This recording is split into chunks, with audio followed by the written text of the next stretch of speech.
And I think it's a huge strategic decision by the president as well, because we all know that the Arctic is important strategically, militarily, and in terms of the economy as well. President of the United States, Donald Trump, sits down with the president and the prime minister of Finland, showing Canadians exactly what respect for a world leader should have looked like. Welcome back to the Canadian Shield. My name is Sterling.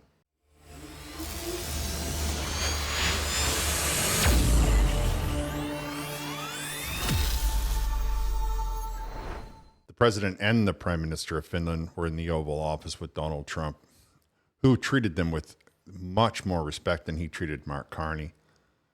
They were making an announcement of the two countries working together on a couple of projects, and that's the kind of thing that Canada needs to realize, that all the while that the Liberal government is running around demanding that everybody get their express written permission to do anything in this country, the rest of the world is actually solving some of their problems. And in the process, both Donald Trump and Finland exposed not only the weakness and the inability of Mark Carney and his government to get anything done, at the same time, they exposed Canada's profound lack of preparedness for a foreign threat. Let's check it out. We have a big order coming up. We're buying icebreakers. We're building them together for the most part. We're doing 4 over there and 7 over here. And we negotiated a pretty tough price, I think. But I assume you're going to do very well. But what you're doing is you're going to be teaching us about the icebreaker business very strong. We only have one icebreaker in all of that millions and millions of acres. We only have one icebreaker, and other countries have more than we do, and we're buying the finest icebreakers in the world, and Finland's known for making them. They sort of have almost a monopoly on icebreakers, if you think about it. Nobody makes them like Finland. I've heard that for a long time. So we're going to have a total of 11, and it's been really an honor working on it. It was very important. We were making them, but we didn't make them right. By the time we finish, we're going to make them maybe better than you, but at least as well. But probably not better, but at least as well. Before I break down that statement, I just want to establish something. I know that there are a lot of the far left out there trying to convince you that Mark Carney was in the room and his body language was saying something, that he was, just playing Donald Trump, luring him along like a fly fisherman. The reality is much different, however, as I am a person who understands what body language is, and I understand how Mark Carney's deference to Donald Trump in the room is something that Canadians need to see, not only as our leader is deferent to the American leader, but as the guy who's supposed to be able to negotiate the contract in the room. I mean, it's telling that Donald Trump was able to negotiate with Hamas, albeit in a short term. Nonetheless, he was able to close a deal on paper, and Mark Carney can't close a deal with him. I mean, think about the fact that the Americans have closed a deal with Vietnam, and that Canada can't close a deal with the Americans. There's a lot to tell inside of that. Of course, the far left media is going to try to tell you that they understand body language because they're banking heavily on the fact that you do not. Now, when Norway or the president of Norway went to respond there, he doesn't gush, he doesn't get giddy, he doesn't smile from ear to ear, he doesn't squint and act like a fanboy. He simply takes the jibe and the joke in stride. All the while, though, they're both looking each other in the eye. So they're having a conversation. One is not talking at the other, as in the case of Mark Carney and Donald Trump, when Donald Trump simply talks to him like he's like a hand puppet and puts his hands all over him and dismisses him and interrupts him and speaks over top of him. Now, having put all of that out there, let's also look at the fact that the United States of America hammered out a deal to build 11 icebreakers because, as Donald Trump puts it, they only have one for all those millions and millions of acres. I'm pretty sure when I hear him talk like that he's not talking about only the waters of Alaska. I think we as Canadians need to see this for what it exactly is, that our prime minister could never in a million years hope to close a deal with Donald Trump. Donald Trump will tell him what the conditions are, and if Mark Carney doesn't accept those conditions, then Donald Trump will close the door. Because we don't have anything that they want. We can't even make our own icebreakers.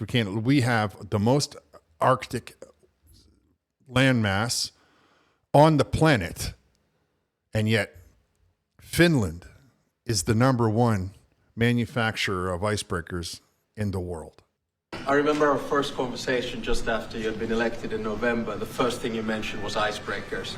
We need them. And then we've been working on this issue ever since. And we're happy to announce that we'll basically building 11 icebreakers together, 4 of them in Finland in joint endeavors, and then 7 of them here. And I think the reason that we've landed in Finland is that 60% of the world's icebreakers are built in Finland.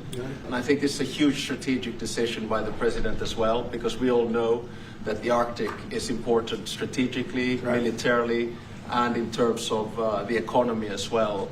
You know, you mentioned the fact that Russia has 40. We're going to deliver the first one 2028. Good, but we need these ships very badly because we have a lot of territory, more than anybody. Well, now, so many things said in that statement. I think that we need to take away a couple of really important parts, and I'm going to start at Donald Trump's insistence that he has more Arctic territory than anybody. And I come back earlier when I say that I don't believe that he sees the international waters of the USA as the stopping point for his need for icebreakers. Then Finland is promising to deliver a completed icebreaker by 2028 in what he's referring to as a joint venture. Now, what does that mean, a joint venture? When you hear someone who's an expert, or at least the president of the country that is an expert, so he must have experts advising him, discuss a joint venture, what he is saying is we are going to be training some of his people. We might even be using some of his steel. We might absolutely be using some of their technology. It's our shipyard, it's our people, it's our technology, it's our know-how, it's our expertise. But because it's a joint venture, we are going to allow some Americans to have a look. That will allow for them to build their own once we get past this initial 11. And on top of that, we are going to find out which shipyard they're going to build their first one in, and we're going to send our own technical team to tell people on the United States side of the border how to get it done, joint venture. So basically, Finland is going to train the Americans on how they build icebreakers, which of course will allow for the Americans to build them en masse. Now, Canada, we sent a contract to a Davy shipyard in Quebec, who then took our Canadian tax dollars and gave it to Finland to generate jobs in Finland. And they hope that they can get the hull, not the completed ship, just part of the ship, by 2028. And then we're hoping that Quebec can finish it by 2030. So the Americans are getting their first one 2 full years ahead of ours, and they just finished this deal. And Canada has had this deal with Finland for at least 6 months, but probably longer.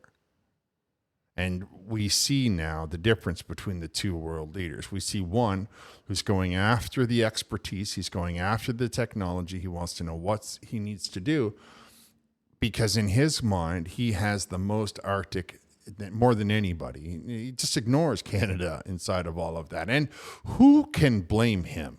When you're sitting there with looking at all of the threat responses that Canada can produce, really, what can we offer more than, resistance on the ground? I mean, honestly, we are answering Chinese submarines with kayaks, and we are sending guns to these rifles and firearms to the very CFA that are militia up there, and the stocks on the guns are bending in the cold. That's embarrassing. And Donald Trump talking like he's the only one with Arctic sovereignty or Arctic territory to cover with icebreakers is also embarrassing, because he's going to buy 11 where we're buying 2, and all he has to worry about on paper is the inlets and whatnot of Alaska, and we have everything from Alaska to Greenland to concern ourselves with, and we can't even get our government to get us one before 2030. They want us to be not having cars before they're going to be delivering to us an icebreaker. It's ridiculous. It's embarrassing.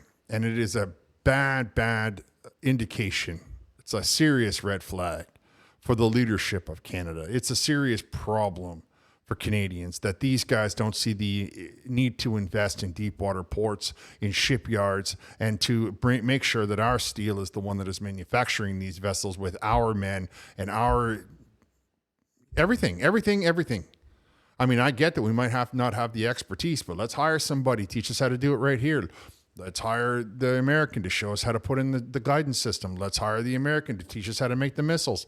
Let's hire somebody, the best at whatever it is, to take care of these problems. Of course, the issue is not Canada's desire, Canadians' entrepreneurial spirit. The issue is the Liberal government's refusal to allow the entrepreneur, the Liberal government's refusal to allow anybody to bend a blade of grass, the Liberal government's refusal to allow anybody to do things without their permission.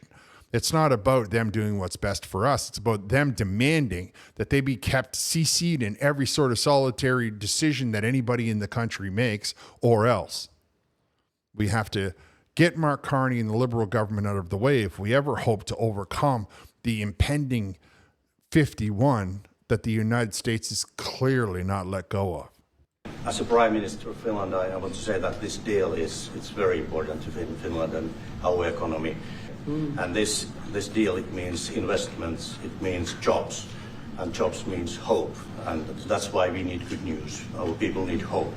Right. So your border is closed. Yes, closed. And that's because you have so many Russians trying to get in? Yes, they started to push illegal migrants to our border. That's why we were forced to close it. Yeah, we have compulsory military service, and as I always say, we have 900,000 men and women who've done it, including myself and the Prime Minister. The Prime Minister, who was speaking when we opened, says to the President of the United States, thank you very much, because we need the investment, because the investment brings jobs and the jobs bring hope. And where's Mark Carney fall on that scale? He doesn't believe in getting Canadians to have hope. He's offering them more buyouts. He's like, oh, look, we're going to take care of your tax return for you. I'll cover that in another video. I just want you to understand that no matter where you go in the world, investment and jobs means hope. Everybody wants a good job. So when you're sitting out there on the far left telling yourself that we all got to become like China, when you're sitting out there telling yourself that we all got to allow every migrant in, and you hear Finland saying we closed our border because Russia was trying to send them across, you need to understand that what the mainstream media is telling you is not the reality on the ground. You also need to understand that it's all great and wonderful to talk about, being one of these societies where nobody has a job and you get universal basic income until the moneylender comes knocking on the door. And then you're telling yourself, geez, I wish I had economic security by having my own culture, my own economy developed. Finland doesn't seem to share your idea that we should just be handing out money left, right, and center. On top of that, I would like to point out that mandatory military service is something Canada must initiate. And I can hear everybody out there trying to tell me all the things that they run off the top of their head. And I don't agree with any of it. I have thought this through many, many times. And I assure you that nothing ties a nation together tighter than military service, and nothing makes your house a little more secure than the individual who thinks that they're coming into it. They might find someone on the other side of it who is skilled in hand-to-hand combat. So as you sit there telling yourself that, we shouldn't be thinking about mandatory military service, all the while wishing that you felt safe when you're out alone, all the while wondering if you yourself will be safe as you walk to the subway or walk to the metro or walk to the grocery store or walk your dog, I promise you that you would feel much more secure if you felt that you were proficient with firearms and you had been trained in hand-to-hand combat by the government. And let's look at it like grown-ups, everybody. Let's stop acting like everything is in grade school and it's all this wonderful utopia that we're putting in a coloring book. Let's remember that the world is a dangerous place, and the best way to make the world a safe place is to be the most dangerous person in the room. But, a lot of it is because we actually have a very large military. It's the biggest in Europe, together with Turkey, Ukraine, and Poland. We have over 60 F-18s. We just bought 64 F-35s. We'll roll out the first one in Texas in December. We have the biggest artillery in Europe, together with Poland and the rest of our allies. And, when you push the ceiling of defense expenditure in NATO to 5%, you can imagine that a country like Finland was quite pleased with that, because that means that all of the allies have to bring up their defense expenditure, and you basically increased our security just with that decision in The Hague. there are a lot of commitments that have to take place, and this, of course, is going to also increase industrial defense exchanges. I think we buy 4 times more military material here from the U.S., and I think it's an essential part of our whole military setup in Europe. All right, so let's drill down on what we saw from this president of Finland. He didn't go into campaign slogans. He wasn't sloganeering like you saw the Liberal government try to do and repeat the same thing that Mark Carney's been saying now for 6 or 7 months. He was simply answering the question that President Trump asked him. He was talking about how the NATO going to 5% really assists Finland, but Finland has already invested in 60 F-18s, and they just bought 64 F-35s. Now, I'm sure that 60 is probably more jets than Canada has combined. However, not only do they have 60 of these fighter jets, but they're buying 64 other fighter jets.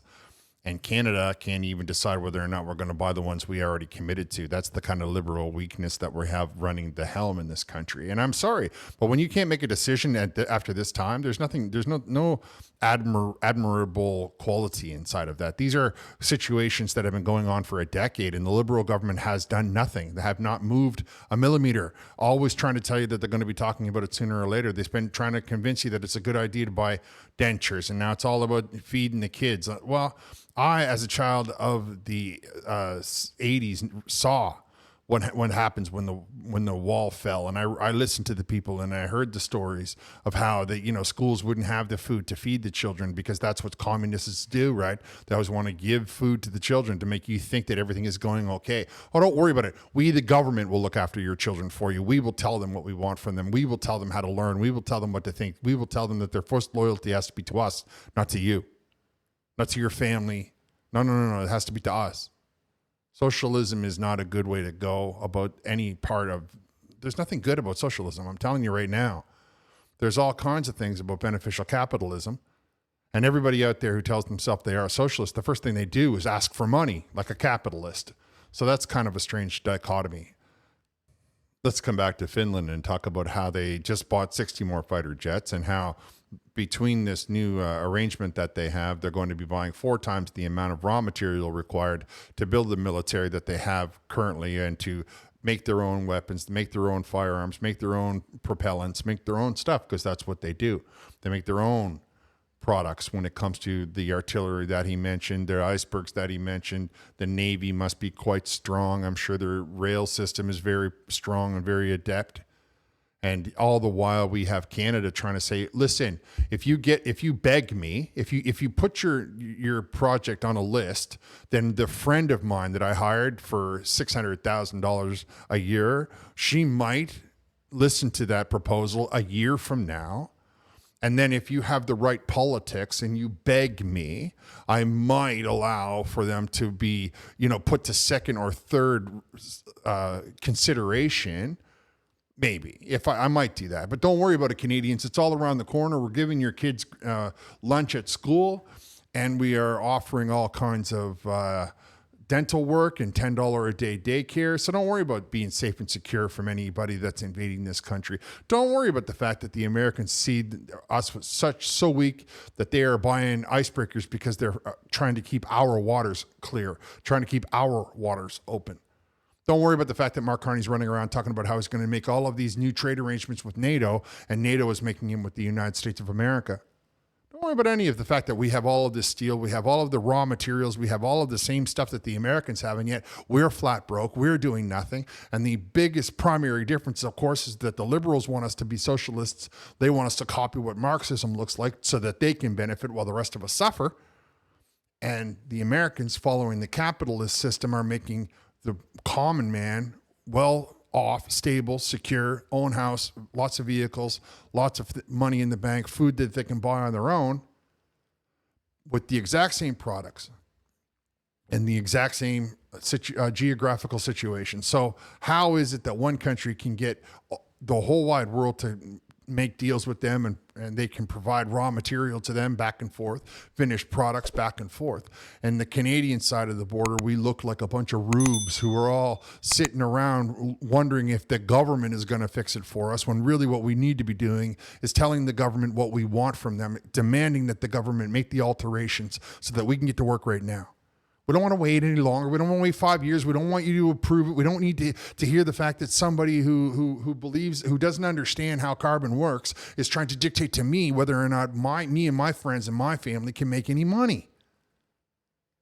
And you can see the difference right there in the room. Finland is a tiny little country.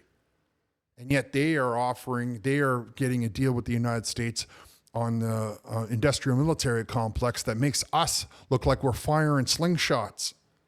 That's just my opinion. You can let me know what your opinion is down in the comments. Thank you for listening. I'll talk to you next time.